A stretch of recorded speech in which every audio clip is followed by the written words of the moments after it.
भजनलाल सरकार का पहला बजट व्यापार उद्योग को कैसा लगा? उस जगत के लोग क्या सोच रहे हैं कि राजस्थान में जिस थीम पर बजट जारी किया गया, आपनो अग्नि राजस्थान, क्या उस पर खरा उतरा? तमाम प्रतिक्रिया लेंगे। पहली प्रतिक्रिया फोर्ट्री के प्रेसिडेंट सुरेश जी की। सुरेश जी, कैसा लगा बजट? बजट काफ़ी अच्छा बजट है। मैं माननीय मुख्यमंत्री और माननीय दिया कुमारी जी का भी आभार और धन्यवाद प्रकट करता हूं कि फोर्ट्री ने जो सुझाव दिए थे उसमें काफ़ी कुछ सुझाव माने गए और ये प्रदेश के डेवलपमेंट के लिए एक अच्छा बजट है।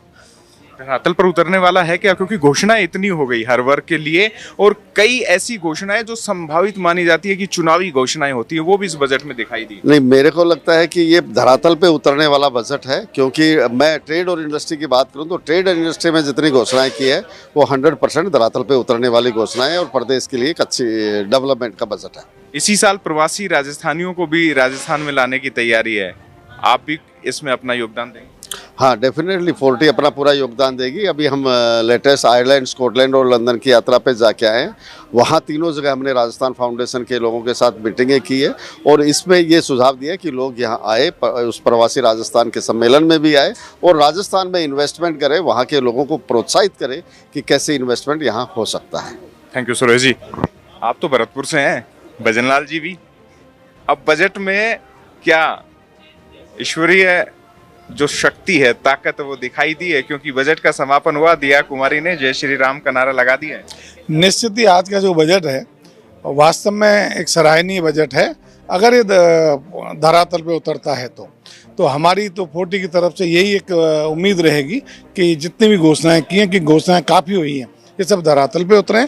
और निश्चित ही क्योंकि हम भरतपुर के रहने वाले हैं और कई सालों बाद ऐसा लगा कि कुछ भरतपुर जिले का अब भला होगा, कुछ विकास होगा, तो निश्चित ही आज का जो बजट है, क्योंकि 170 मिनट के बजट में दिया कुमारी जी ने काफ़ी अच्छी घोषणाएं की हैं और उद्योग और इसके सेक्टर में भी काफ़ी उन्होंने घोषणाएं की हैं। देखिए, एक डर तो था कि मुख्यमंत्री नए हैं, पता नहीं कुछ करेंगे नहीं करेंगे।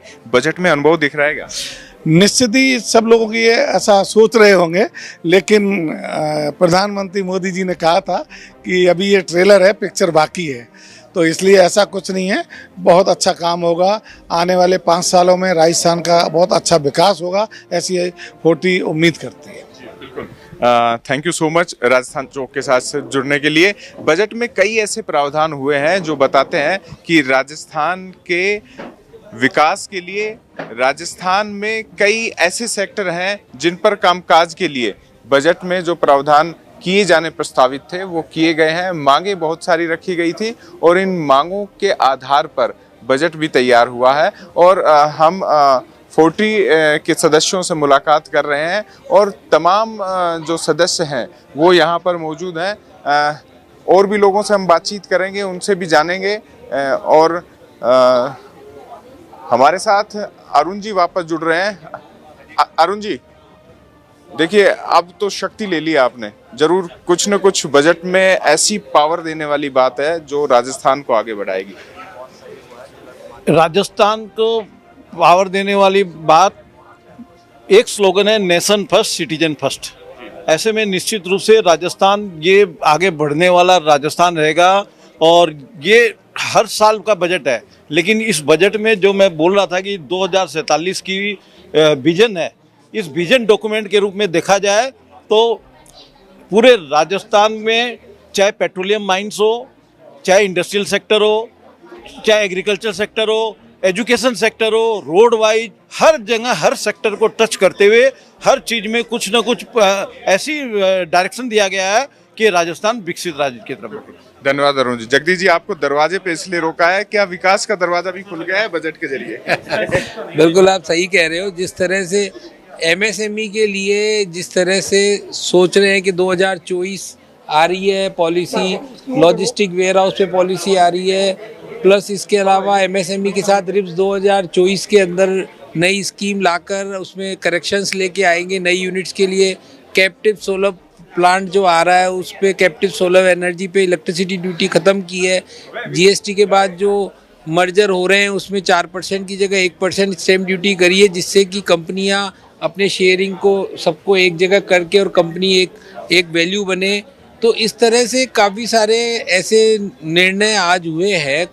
लेकिन देखने वाली बात यह है कि जो इतनी सारी पॉलिसियां डिसाइड हुई है वो पॉलिसियां धरातल पे कैसे उतरेगी, कैसे उसमें चीज़ों का समावेश होगा जो उद्योग व्यापार जगत को फ़ायदा दे सके। और जो ऑल्टरनेट एनर्जी एलपीजी की बात थी वो अभी रह गई कि ऑल्टरनेट एनर्जी एलपीजी इंडस्ट्री को मिलनी चाहिए, उसके लिए सरकार क्या प्रयास करेगी, वो एक बात थी जो रह गई थी हमारे पेंडिंग। और राजस्थान मंडपम भी अब उन्होंने बताया है कि राजस्थान मंडपम आएगा। हमारी डिमांड थी कि एक नॉर्थ के अंदर जेईसीसी के जैसे एक बड़ा कन्वेंशन सेंटर हो जहाँ पर एग्जीबिशंस हो और बड़े प्रोग्राम हो। तो अब देखते हैं राजस्थान मंडपम कहाँ उतरता है धरती पे और किस तरह से ये काम होता है। तो कई सारी चीज़ें अभी देखा जाए तो पेंडिंग है, अभी घोषणाएं हुई है पर वो काम कैसे होगा उसके ऊपर डिपेंड है। लेकिन फिर भी ओवरऑल मैं ये कह सकता हूँ कि जितनी तरह की एमनेस्टी आई है उसके हिसाब से ये विकास का बजट कहा जा सकता है। सरकार की मंशा जाहिर होती है कि वो उद्योग व्यापार जगत के लिए कुछ करना चाहती है। थैंक यू जगदीश जी जुड़ने के लिए। निश्चित तौर से माननीय दिया कुमारी जी ने एक ऐतिहासिक बजट पेश किया है। मैं समझता हूं कि पूरे राजस्थान के हर क्षेत्र को कवर किया है और हर क्षेत्र में जब विकास होगा तो रियल एस्टेट का निश्चित तौर से विकास अब संभावी है। रियल एस्टेट के लिए बहुत सारी अच्छी शुरुआत की है जिसमें अमनेस्टी स्कीम भी लेके आए हैं स्टैम्प ड्यूटी के बारे में। 50 लाख तक के जो मकान होते हैं उनके ऊपर स्टैम्प ड्यूटी की रेट 6% से घटा के 5% की गई है। वो स्वागत योग्य कदम है ताकि आम जो खरीदार मकान उनको बहुत बड़ी राहत मिलेगी। इसी के साथ साथ मॉल बनाने की घोषणा की है। फैमिली के अंदर जो सेटलमेंट डीड होती है, जो परिवार के अंदर जो परिवार के सदस्यों के बीच में बंटवारा होता था पुत्र और पुत्री के लिए, वो बाकी सारे सदस्यों के पक्ष में भी अगर सेटलमेंट है तो उसको भी टैक्स में छूट दी गई है। अमलगेमेशन जो कंपनियों का अमलगेशन होता था, जो कंपनियों में मिला करके काम किया जाता था, उसमें 4% से घटा करके और 1% स्टैम्प ड्यूटी दी गई है। इस तरह से बहुत सारे छोटे छोटे रूप में राजस्थान की जनता को उपहार स्वरूप माने, विकास का तोहफा माने, राजस्थान की गति देने की राह माने, उस ओर कदम बढ़ाया और स्वागत योग्य है। जो आज माननीय दिया कुमारी जी वित्त मंत्री ने पेश किया है, उद्योग और व्यापार जगत के लिए नई संभावनाओं का बजट लग रहा है हमें। और जहां तक सीएनजी में उन्होंने जो छूट दी हम उसका स्वागत करते हैं। अगर ये छूट पेट्रोल डीजल पर भी और मिलती तो व्यापारियों को काफ़ी राहत होती राजस्थान के, जो कि नियर अबाउट प्रदेश में अभी भी पेट्रोल और डीजल राजस्थान में महंगा है। हम उम्मीद करते हैं कि आगामी सत्र में इसको विचारणीय रखा जाएगा और नई जो इंडस्ट्रियल पॉलिसी बनेगी, हम मांग करते हैं सरकार से कि उसमें व्यापारियों के एक प्रतिनिधिमंडल के उनके हितों को साथ में रखा जाए ताकि व्यापारियों में और सरकार में एक विश्वास पैदा हो और जो यहाँ से उद्योगपति बाहर पलायन कर रहे हैं अपने प्रदेश में ही अपने उद्योग धंधे स्थापित करें, ऐसा विश्वास व्यापारियों के बीच में सरकार जगाने की प्रयास करे। हमारी यही सरकार से उम्मीद है।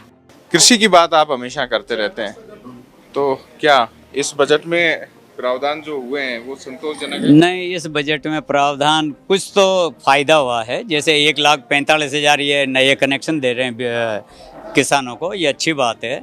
और 5 लाख किसानों को ये जो लोन दे रहे हैं बिना ब्याज के, ये भी अच्छी बात है।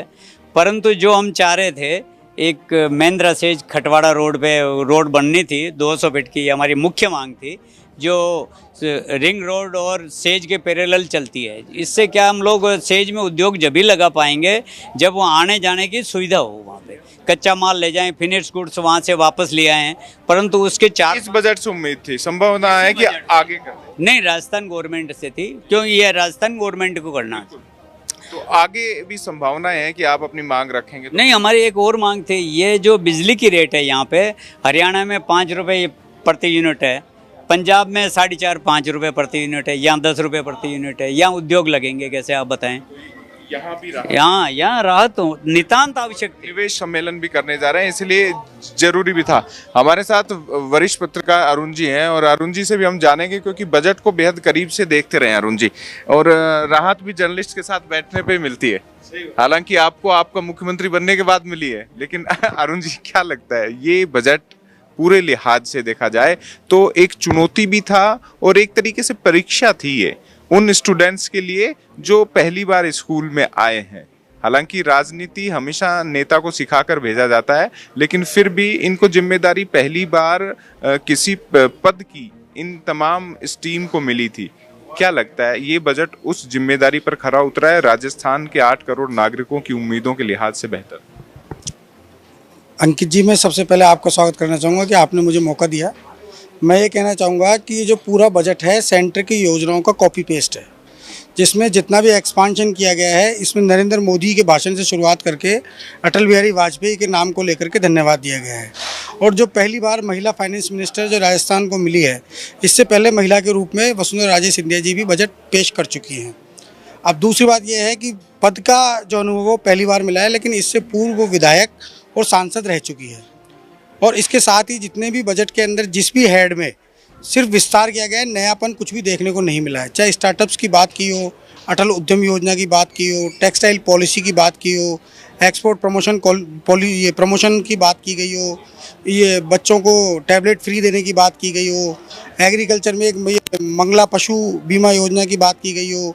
ये जितने भी हैं सब नए हेड हैं, मतलब नए हेड नहीं हैं, सॉरी, हेड वही पुराने हैं। अब जो देखना है कि इन्होंने सिर्फ पॉइंट के रूप में पेश किया गया है। अब इसकी डिटेल आने के बाद में तय होगा कि वो धरातल पे कब तक उतरेगा, क्या गवर्नमेंट की प्लानिंग है। इसमें मुख्य बात यह है कि जो इंडस्ट्रीज़ को फ़ायदा दिया गया है कि रिको के जो इंडस्ट्रियल प्लॉट्स हैं उनके आसपास के 1 किलोमीटर के जो दायरे में क्षेत्र आता है उसको किसी एनओसी की ज़रूरत नहीं है, तो उससे रोज़गार बढ़ेगा। लेकिन अभी इसमें काफ़ी कुछ साफ़ होने की स्थिति बाकी है। स्टैम्प ड्यूटी में भी रियायत की गई है, एक टीडीआर पॉलिसी है उसमें रियायत दी गई है।